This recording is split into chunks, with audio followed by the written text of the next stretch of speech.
poco da spiegare. Allora, intanto buongiorno a tutti. Sono arrivato in tempo, ero spresiano un'ora fa, sono conegliano, ce l'ho fatta. Spero che qualche autovetto. No, sono andato piano, ho detto.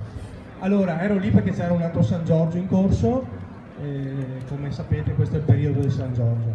Ecco, intanto fa piacere vedere San Martino Buonalbergo, che è un pezzo che non vedevo, sono i dirigenti ma soprattutto i ragazzi. Ecco. Mentre con l'Onigo ci siamo visti a dicembre, proprio qui, è una giornata fredda, io c'ero, è stata una giornata molto importante perché è stata la giornata di costituzione della sezione. Ecco, in questi mesi vi ho seguito, avete fatto attività, avete camminato, diciamo che in realtà poco è cambiato da quel giorno.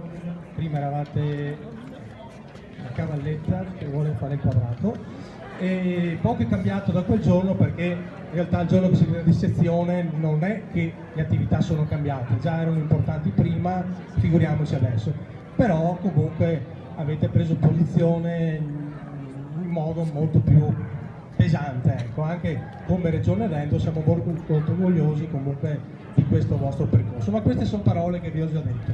Ci eravamo lasciati soprattutto una promessa, era una promessa e spero averla mantenuta, il fatto che sono qua l'ho mantenuta, poi lo vedete voi, comunque di tornare alla prima occasione che fosse degna di cronaca, ed è oggi San Giorgio, perché quel giorno l'associazione Ordine Scout San Giorgio, di cui faccio parte, insieme a qualche altro sostenitore, avevano promesso delle bandiere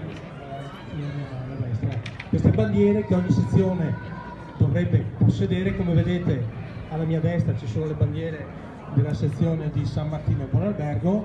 Quello in realtà è quello che da oggi, scusate gioco di parole, dovete iniziare anche voi ad avere, proprio due belle bandiere a fianco o in posizione al quadrato. Ecco.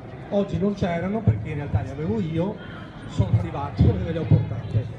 Per cui queste bandiere da oggi ufficialmente io spero che possano durare, possono seguirvi in tutte le vostre attività ufficiali, nel bene e spero anche poco nel male, perché in realtà bisognerebbe purtroppo usarle anche nei momenti difficili, ma quelli spero che arriveranno pochissime volte nella nostra vita.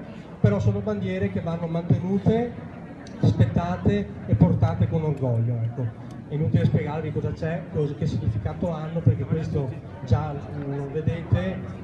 La bandiera a cui ci appartiene come nazione tricolore e la bandiera associativa. Oggi abbiamo anche qui il capo scout che rappresenta questa associazione. Ecco, allora io adesso appoggio il microfono e le consegno al vostro commissario e presidente. Grazie intanto.